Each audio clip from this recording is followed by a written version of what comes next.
right. Hello, everyone. My name is Rachel Eli, and I am part of the admissions team at the School of the New York Times. I wanted to thank you all for tuning in for our Summer Academy information session. It's actually the largest one we've ever hosted. Over 500 of you RSVP'd, and in fact, we have a wide range of students tuning in tonight. We have students who have just started their Summer Academy application. There are students who submitted their application and now are awaiting their admissions decision. And we even have students who applied by our January early decision deadline and have already received their acceptances. So no matter where you are in the admissions process, this session is really a chance for you to get a sense of what you can expect from the program this summer. Before we get started, I just wanted to go over what we'll be covering tonight, what subjects we'll be going over. So for the first 30 to 35 minutes of this session, you'll be hearing from me, our program director, two Summer Academy lead instructors, and our dean of students. And then we're going to save the last 10 to 15 minutes for a Q&A, where you'll be able to ask questions that may not have been answered during this session. So if at any point during this you have questions, just click the Q&A button on your Zoom screen, and you can submit the question there and we'll answer them at the end. I would recommend, because this does happen, especially because over 500 of you are RSVP'd, we probably won't get through all of the questions in that 10 or 15 minutes, but if you put your name when you submit your question, we'll be able to go through tomorrow and respond to you directly if we weren't able to get to your question during this. And then we will also be recording this session. So if for any reason you need to leave, we'll be sending a recording out to everyone first thing tomorrow morning. So you take a look at that. So without further ado, let's get into it. So for those of you who may not know, the School of the New York Times has been around for about 7 years now. And our purpose as a school is really to translate the values of the New York Times into educational programs that help students better understand the world.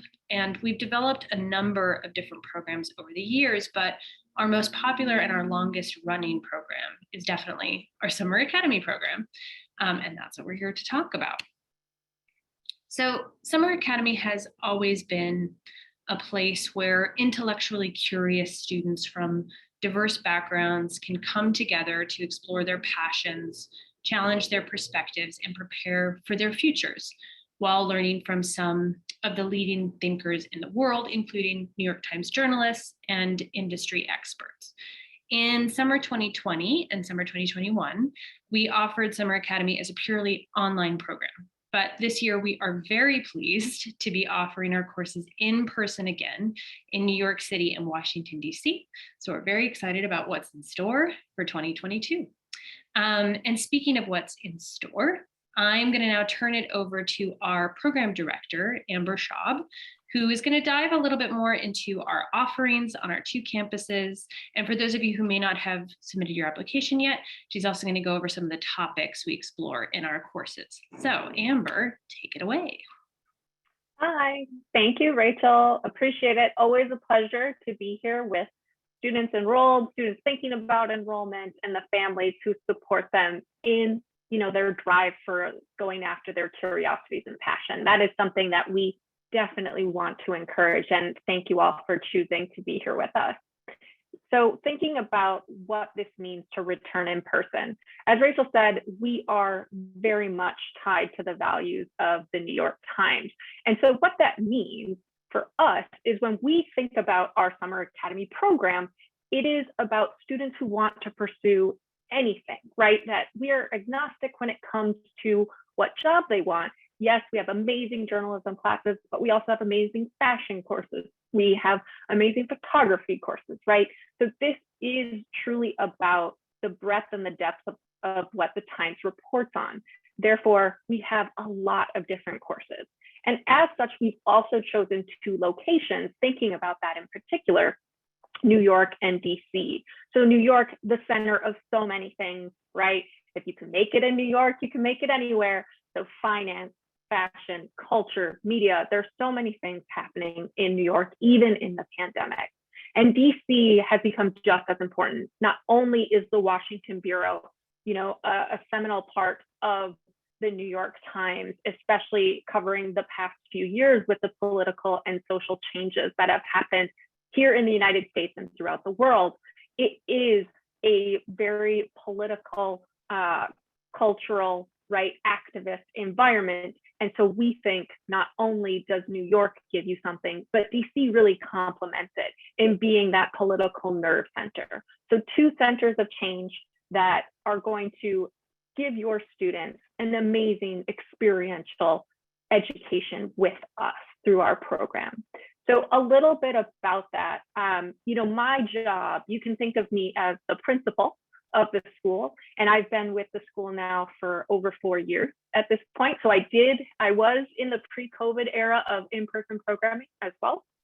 But regardless of whether we are in person or virtual, I think of my job and the job of our team is really to help students want to engage with the controversies and complexities of the world, that they want to go out there and think of themselves as change makers, right? As people who can influence themselves, their communities, and think about how do we want to live? What does that look like? And how can I be a part of the solution to today's biggest challenges, as we cover in the time?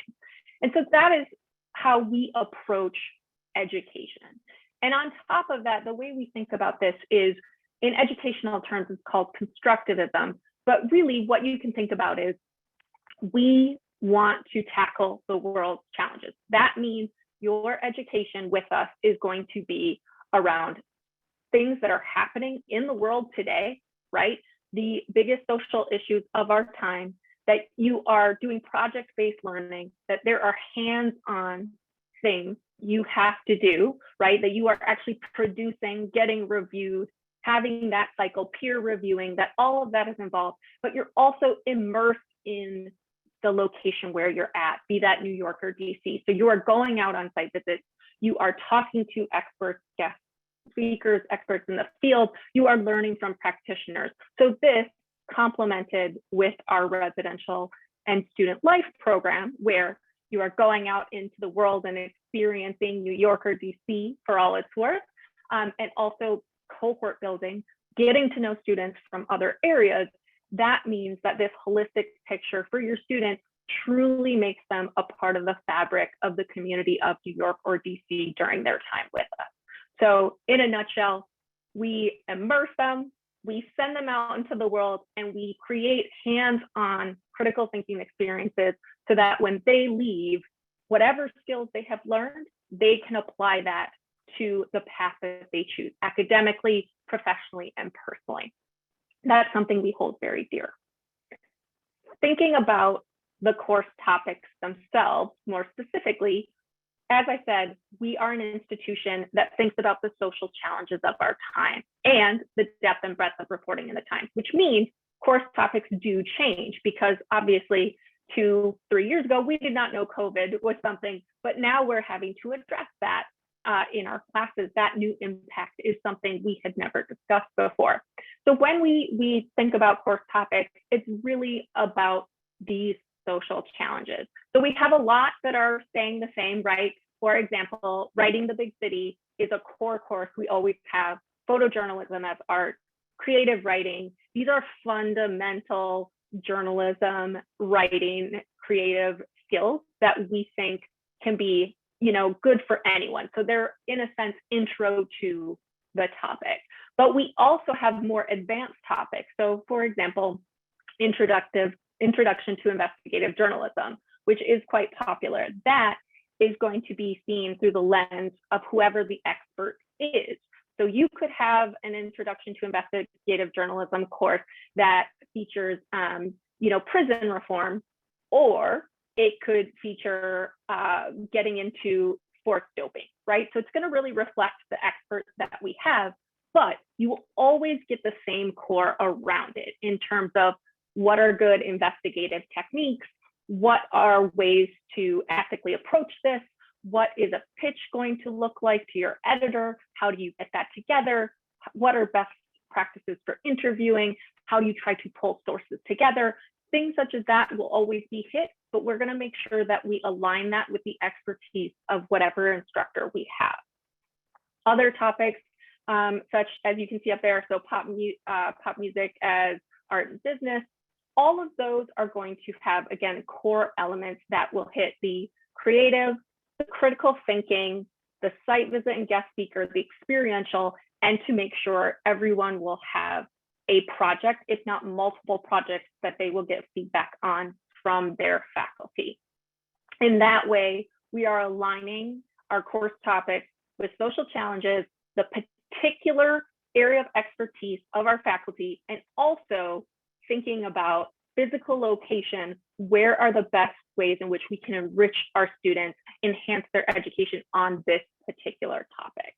Now, course topics are always changing, but I advise you to ask us any questions if you do want to get more into specifics, because we are developing all those courses now. They are in development, they are updated every year. And so these are things that we can answer. But what I'll tell you is that you should follow the thing that you seem most passionate about. What we've learned is students who are very curious, students who want to pursue, they will get as much out of it as they put in, and they are our most successful students. So I encourage you, even if you think it's difficult, the rigor is going to be high across all of our classes.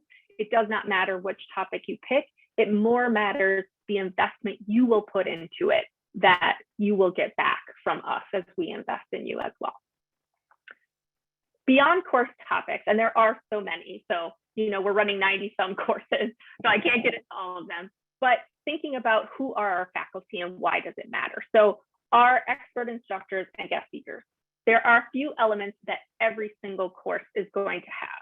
So the first is that classroom time, that instruction you will have with two members. You will have a lead faculty member, that is going to be the people you're going to hear from next. But so they are the experts in the topic. And we also choose practitioners, so people who have been in very recently or are still in the field. It's important that they know what's happening on the ground. So that's going to be the person who, with us, comes up with the content. But we also have an instructor who is going to help with the classroom management, the safety, security of the students, and that's going to be paired. That person's going to be paired with the lead, and they will help teach the course as well. So you're always going to have a good ratio of students to adults, and also the expert married with someone who has a great pedagogical background. So we have the most complete and holistic experience we can in the classroom. Now, going back to something that all the courses have. So they have that lead faculty and faculty. They also are going to have site visits. So everyone has multiple site visits, again, to be immersed in their city. And then they're also going to have guest speakers. So these are going to be people who will complement the course's content. In the past few years, it's been virtual, but usually when we're in person, they tend to be in person. So you can think about them as anyone from, for example, a judge in A Million Lives in the Law who swears people in for their citizenship ceremony, and you get to be a part of a citizenship ceremony. Or it could be undocumented immigrants who have come here and they are working and trying to get citizenship. It could be an Olympic skater. It could be a congressperson. You could be going to the Capitol. It could be Pulitzer Prize winning journalists, could be people on the ground. It really does depend on the course. And we make sure that it is married to the content and that it is something that the students would not have access to unless they are coming here, being with us, and it's being facilitated by our wonderful faculty. In that way, these students are seeing things they would never see and honestly wouldn't necessarily think to see as well. And I think that's an important part. It's that there are certain expectations of what you may see as a lawyer, as a journalist, as a designer, and we go beyond that to go to those hidden layers that you may not know of. Now, our faculty are wonderful. Love them. They are a wonderful reason that I do my job, love my job along with the students. They are amazing and keep us all coming back. They are the secret sauce to our courses. And so it is my pleasure to introduce you to them. So first up, we have Swati Argade. She has been with us since the beginning of the School of the New York Times, predates me even, and she is an entrepreneur. She is really at the forefront of ethical fashion business. And you know what? She can explain this all better herself. So I will put it over to her. Swati, lovely to see you. Good to see you too, as always, Amber, and thank you for that lovely introduction. And yes, I am one of the OG School of New York Times instructors, and I am pleased to share that this is my 7th summer as a lead instructor teaching fashion. And when you hear the word fashion, you might think, oh, is it just like all about clothes and runway? But what I love to get down with fashion is how deep can we go? Because I know that all of you thought about it when you woke up this morning, when you put on your clothes. And we try to get deep into the sociocultural underpinnings of what we wear. I have been at the forefront of sustainable fashion or ethical fashion, conscious fashion, whatever you want to call it, for nearly 20 years before anyone was even thinking about it. And through my journeys as a fashion designer and a retailer, an entrepreneur, and an educator, I've recognized how many problems need to be solved. And I love that Amber talked about problem solving, because so much of our class is looking to the past in fashion and moving forward to figure out like what solutions can be created in this space. And one of the classes that I will be teaching this summer is a very popular class among our students called Limited Edition Sneakers, Streetwear, and the Business of Hype. And we go deep into why sneaker culture and why streetwear culture has blown up over the past several years. And we also create business plans for our students to help them figure out like what would it be like to be an entrepreneur in this space, while also looking at problems that need to be solved. For example, we look at the environmental impacts and the sociocultural impacts of sneakers, and also like who are the main players. We also have had incredible site visits with this class. We've had the honor of meeting with the global creative director of Adidas and visiting his Adidas's private lab, started by Mark Dolce in Brooklyn. We've talked to Vanessa Friedman, who is the chief fashion critic for the New York Times, to talk with her about what it's like to be a fashion critic and what are the different things that are happening in streetwear. We've also met with a sneakerologist who's one of like the world's experts on data and what it actually takes to create a brand. So, and these are things that you can only do in New York City. And I can't think of a better place to be teaching fashion than in New York. We've also had incredible experiences in the archives of the Costume Institute at the Metropolitan Museum of Art. I know that many of you have probably heard of the Met Gala, but we have gone behind the scenes to see why there needs to be a party to raise that many funds. And we also get into the science, it's the material culture of fashion. So it's not really like the vacuous subject that is out there, but we really get deep into history, into science, and to really understanding why it is such an important part of our lives. And I do have the honor of having taught hundreds of students through the School of the New York Times. And I must tell you that there is nothing better than teaching, and I learn more as a teacher than through anything that I do, even though I have so many areas in fashion in which I work. But I get as much from you as the students get from me. So I'm really excited to meet you, and I'm hoping that you'll be able to join us this summer for Summer Academy 2022. Thank you so much. And Amber, I'll send it back to you. Thank you, Swati. So I can't say anything higher than yes, Swati is an OG for a reason. You know, this will be my 5th year of Summer Academy, and she was one of the people who has just inspired her students continually with us. And we are so delighted that she is such a strong presence with her students and guides them in ways they did not think was possible in terms of career, in terms of their own creativity, just in terms of also their own self-exploration and their boundaries. So Swati runs great courses, and I highly encourage you, if you are thinking about fashion, to pursue that with her. It is also my pleasure to introduce Andy Isaacson, who is another one of our lead instructors. So Andy is a journalist. He is a contributor to the Times, National Geographic. He also does amazing work on an entrepreneurship and also on a philanthropic side around shared meals, and is currently, I have to say it, Andy, coming in from Hawaii, but will be in New York in person this summer. Andy, it's a pleasure. Thank you for being here. Thanks, Amber. I will just briefly share a bit with you all about my background and the courses that I teach at Summer Academy, and also share a few words about what I think is great about Summer Academy. As Amber mentioned, my main career has been as a freelance journalist.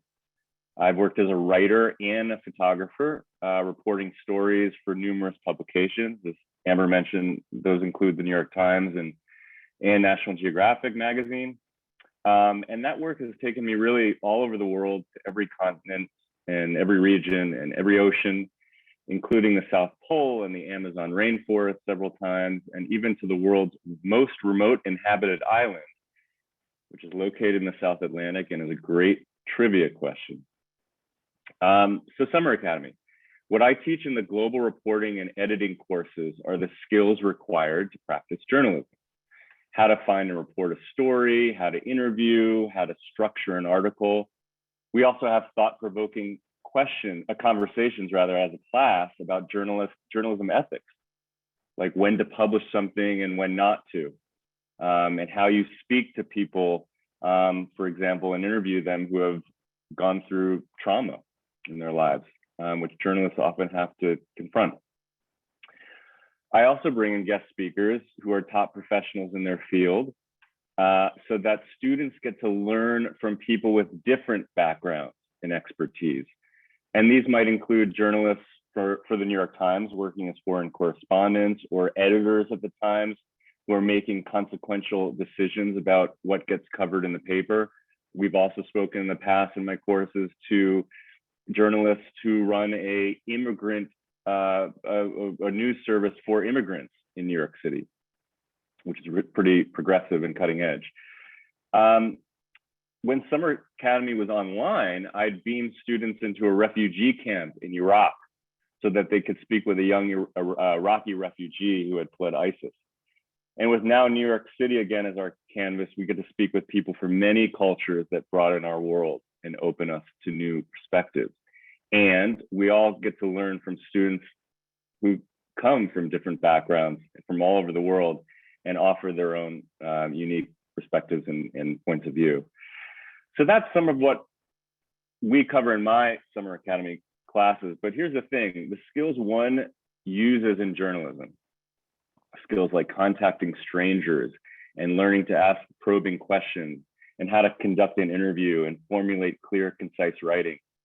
These skills are kind of like life skills, I believe, in that they can be applied to so many areas of students' lives. And by learning these journalism skills, students also gain confidence. Many have called up a stranger on the phone and asked questions. Students get to think more critically about things. And through talking to different people about their beliefs, you start to see the world not as made up of black and white, but shades of gray. And I think this is really ever more important in the world today, to be able to take in different perspectives as a way of forming our worldviews. So this is really what I like about teaching at Summer Academy. It's not a typical school, and we don't teach typical things. I like teaching about, what I like above all about teaching Summer Academy is helping students to explore and to see and approach the world with curious and open minds and eyes. So we hope you will join us. Thanks, and I will send it back to Amber. Thanks, Andy. And to follow up what Andy's saying, opening up that worldview and pursuing that curiosity, you're just going to hear that over and over again. And in Andy's courses in particular, I will say that that's quite strong. I normally don't like to read from a card, etc., a note card, but I want to read this from his last round of the foreign correspondent. So one of the quotes from a student, and this is anonymous, so we don't know, we just ask in a survey, but I love this. It is, I feel so grateful to have participated in such a course and to have learned so much in 2 weeks. My instructors were amazing, and I couldn't have hoped for better classmates. Thank you so much for this opportunity. So that isn't an anomaly. We get this all the time. And Andy and Swati's courses we're always hearing that sort of feedback from the students, that they are amazed not only by the faculty, but also by the people who are coming in to speak with them and the opportunities that they get to practice the skills they're learning. So this is really important to us, and we do hear back from the students and parents and guardians as well about it, which we're very proud of. Of course, though, academics are not the only piece of Summer Academy. We will have students with us, you know, living, learning, being together in our communities, whether they are a commuter or in the residence halls. So to speak more about those items, I am very happy to introduce Luke Sampson Doyle, who is our Dean of Students. Luke, pass it over to you. Good evening. Thank you so much, Amber. Hi, everyone. It's really wonderful to meet you. My name is Luke Sampson Doyle. I use he, him. I'm the Dean of Students here at the School of the New York Times. Similar to Amber, I just came up on my 4-year anniversary here at the school, and this will be my 5th Summer Academy. So I have seen our in-person Summer Academy prior to COVID-19 pandemic, and I'm excited to be getting back into it after doing 2 summers of online. I'm going to talk to you a little bit about, you know, our housing options, dining, what a sample schedule will look like, and of course touch on some health and safety in terms of looking towards the summer. If you have any questions, please just drop them into the chat, and I am really happy to address them at the end of the presentation during the Q&A. So to start in with our housing and our dining options, you know, we really offer the pre-college experience to our students. And when I say pre-college, this is the opportunity for high school students to come and to experience what it is like to be on a college campus. We partner with universities in the heart of New York City and in DC that our students come and live on. They stay in the dorms. You get to experience what it's like to eat like food at the university. You get to experience what it's like to have a roommate, to be on a floor with all of your other students, and to have staff that are similar to what an RA would be like in a university setting. You know, that is what our overnight options look like in terms of staying at the dorms. But it's important to say that we do have plenty of students that choose the day student option. I saw someone asked a question about what is the difference between being a day student and a residential student. And the answer is actually pretty easy. It's just where you sleep. That really is it. We encourage our day students to participate in all of the activities that we have on campus, from having breakfast with us to staying for dinner and staying for a program in the evening. Of course, day students are allowed to leave once class is over if they do not want to stay for an optional activity. Once they do leave, they check out of campus and they go home, and they do not check back onto campus until the next day. However, we encourage the day students to stay as long as possible, which for us is until 10 p.m. So you're welcome to come for breakfast and stay for everything that we are doing. And of course, you are welcome to join us for our weekend activities as well, which I'll get into. You know, we provide meals for all of our students, every single meal, breakfast, lunch, and dinner while you're here in our dining halls with our university partners. There we can accommodate, you know, vegetarian, vegan, kosher, halal options. If you do have a particular dietary restriction or an allergy, you just need to note it on your program form, which you will get, you know, prior to arrival. And a member of my team will reach out to you if it's a specific accommodation, and we'll figure out how to make that for you. We have been able to make every accommodation thus far with, you know, with different types of services. So just know that, you know, however you come, we're able to serve you there. And yeah, thank you, Rachel. So as Amber said, you know, it's not just what we do within the classroom. We are really interested in building community and building school pride by offering social programming and extracurricular activities through the week. You know, New York and DC, they're big places. So we have our staff that know the city really well to offer neighborhood tours.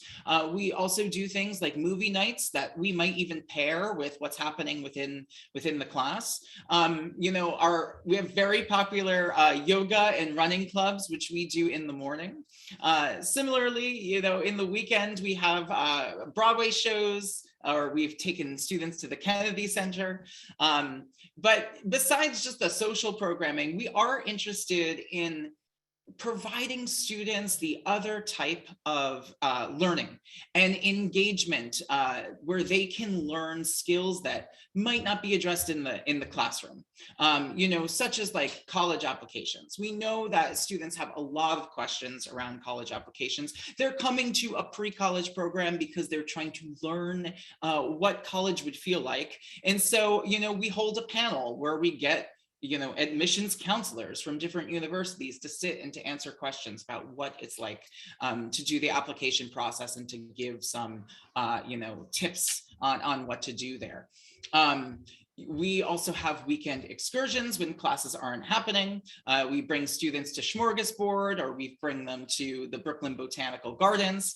And of course, our very popular photojournalism challenge, which is a scavenger hunt throughout the city, and students take photos and post them up on their Instagram for a really cool prize. It's a really exciting thing that we love doing. So the editor's room. The editor's room is a really special place. You know, we have our work that we do in the classroom. We have our social programming that we do in the evening. The editor's room is kind of a meld and a mix in between those two, a nice transition from the day into the evening. The editor's room is a place where students can come to get specialized programming and to enhance their learning experience, to address some of the things that might not be covered in the classroom itself, but they're interested in. So if you're coming and you want to know about photography, but you're taking investigative journalism because you're really interested in that, well, you can come to the editor's room and you can bring the photos that you've taken and you can receive feedback on those photos if you're trying to build up a portfolio. But as well, we host workshops within the editor's room to, you know, make you a better student and to, you know, enhance your learning that is not happening within the classroom. So previous workshops we've had before are writing your story, an intro to creative fiction. You know, we've also done a workshop on the college essay, and every single summer we do a specific workshop for young people on how to get published. You know, we know that there's a lot of resources online for how to get published, but this is very specific towards a young person who's breaking into the industry for the first time. And yeah, so that's our editor's room. I'm gonna leave you with a sample schedule before I hand you back over to our admissions team. But a typical week at Summer Academy looks like Monday through Friday is the time where you would have your classes. This says it's 9:30 to 3:30, but there are staggered start times. So you might start as early as 8 or 8:30, depending on what time your class is. But it goes until about 3:30 in the class time. Then, like I said, we have that transition period, which is the editor's room, kind of that mix between the social and the academic. That is from 3:30 to 4:30. And then all of our evening activities, whether it be the photojournalism challenge or our Instagram dessert tour, any of our optional and campus-wide activities are from 5:30 to 10 p.m. On the weekends, we have our city excursions or our neighborhood tours from about 12 to 5. And we do host evening activities about 8 to 10, depending on which campus you're in, depends on what those activities are.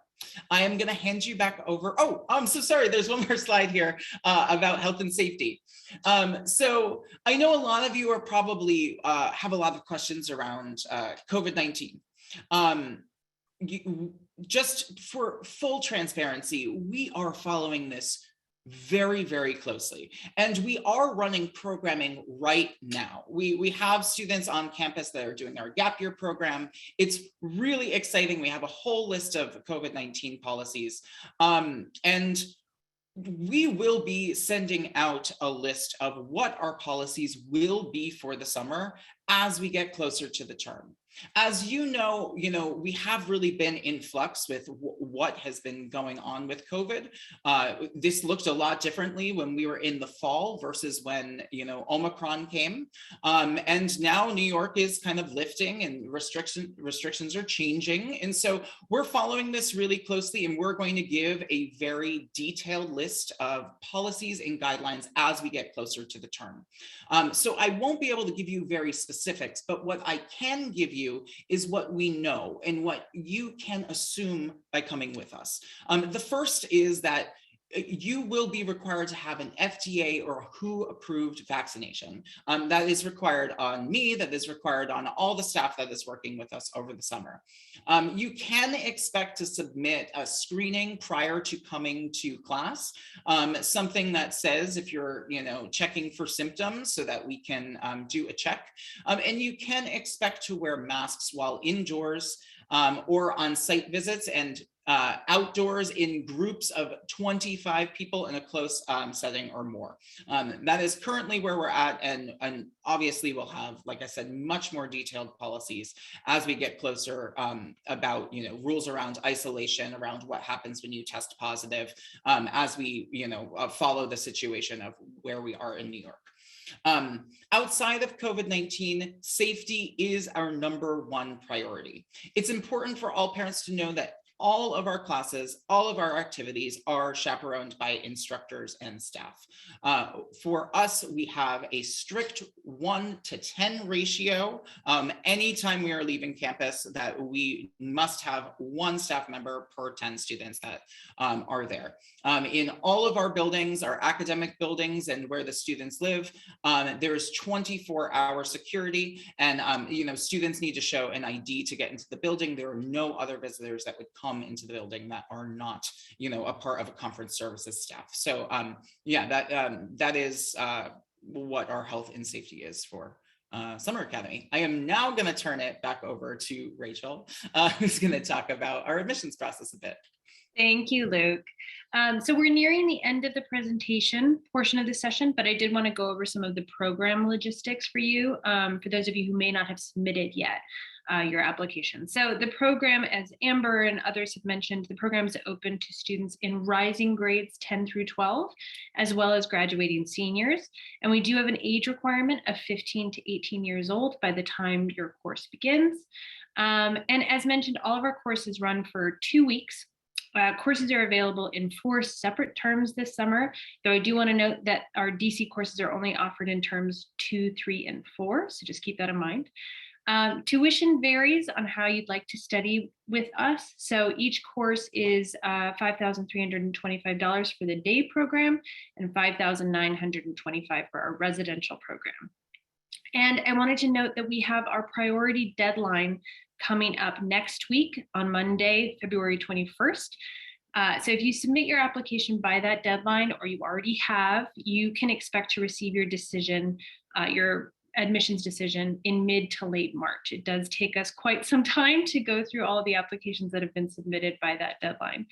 And as many courses will start to fill up after that deadline, I encourage you to apply by that date, as it will give you the very best chance of getting your #1 choice of course. And I do want to note that that date is also our last chance to provide you with financial aid. So if you are seeking aid, you have to apply by that deadline.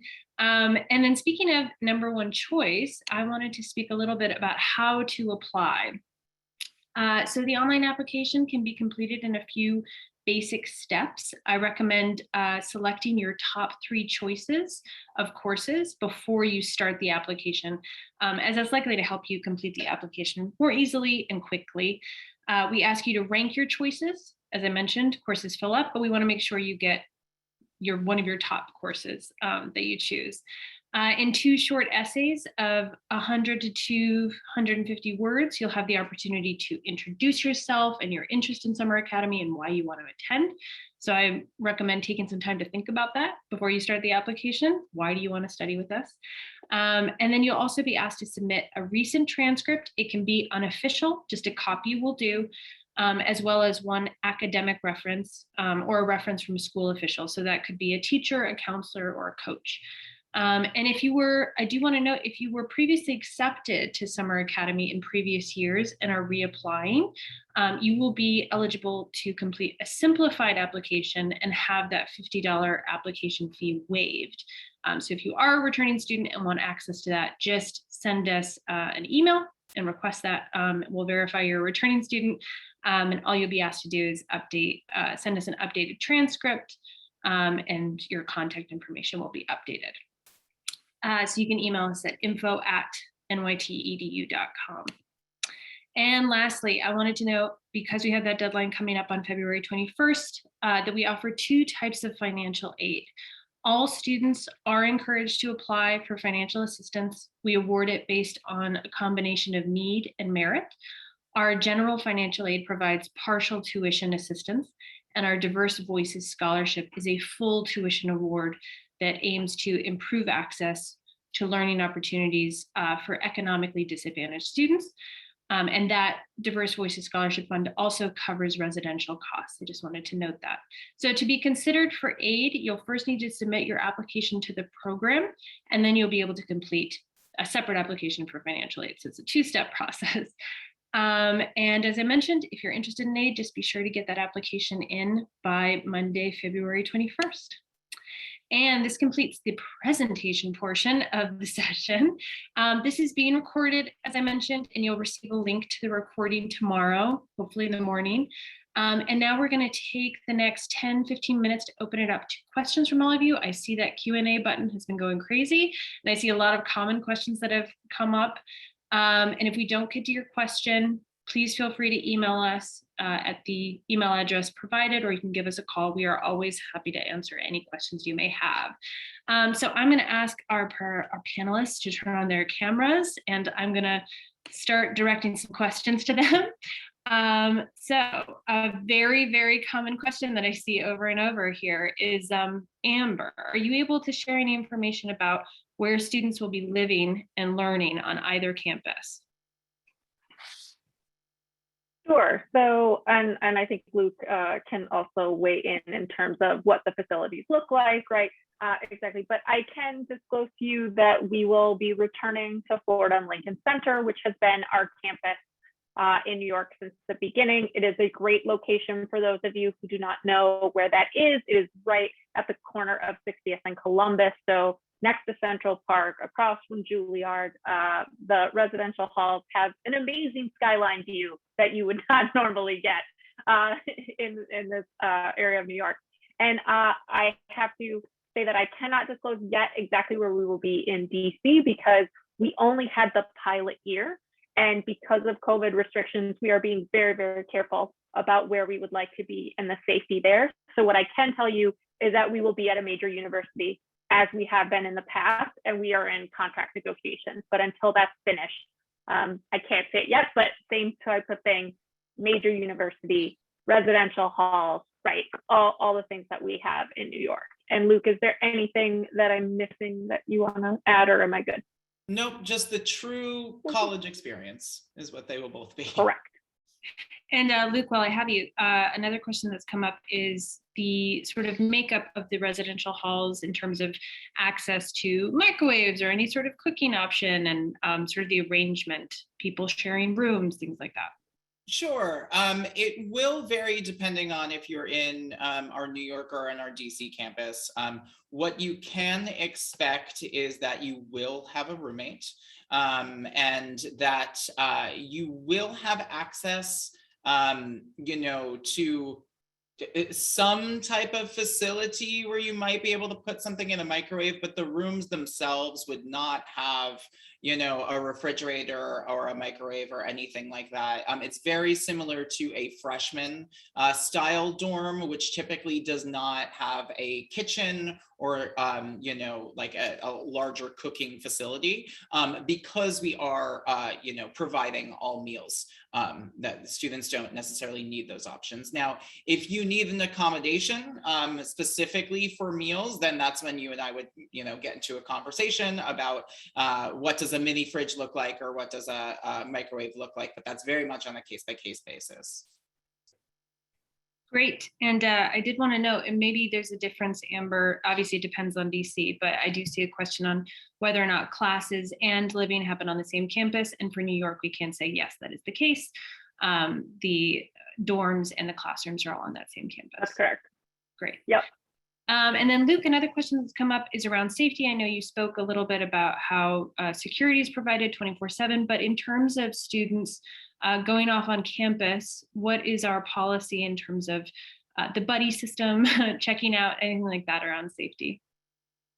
For sure. So students are not allowed to check off campus for the first few days. As of the Thursday of the first week, we do allow students to check off campus, and students must check off campus by providing us where they are going, who they are going with, and how long they will be gone for. If a student is leaving campus for more than a 3-hour window, they need to submit a special leave, which then means that the parent or guardian that they have indicated on their program form would have to approve that before leaving, or if a student is coming in after curfew.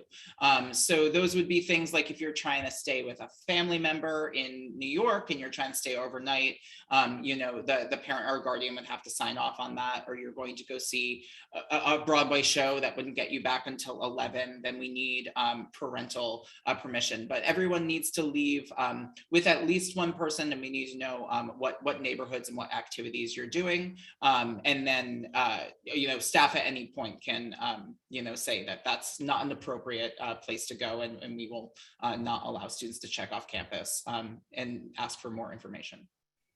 Perfect. And I see a lot of questions related to admissions that I'm going to try to address now. So a lot of people have asked about the reference letter. So when you are applying, all we ask you to provide is the email address for the person that you would like to act as a reference for you. We take care of the rest. So we'll be reaching out to those members of your school to supply a written recommendation for you.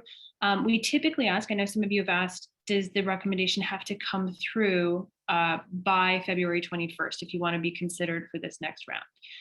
As long as you submit your application by February 21st, you will still be considered for that. And we give the references 2 to 3 days to provide that reference. So they'll be contacted and we'll let them know about that deadline. And then somebody also just asked, I wanted to reiterate, somebody said, in order to be considered for aid, can I still apply? And yes, you can. You can apply by February 21st. That's the last chance. So just want to make sure everybody knows about that. Then we've answered a lot. It's the same question many times, so hold on.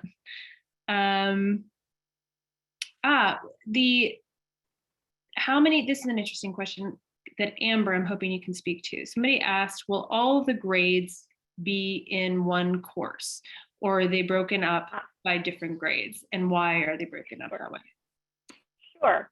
So if you think about the sections that we have, it can be a few ways, but generally it would be rising 10th, 11th, and 12th, or 11th, 12th, and graduating seniors.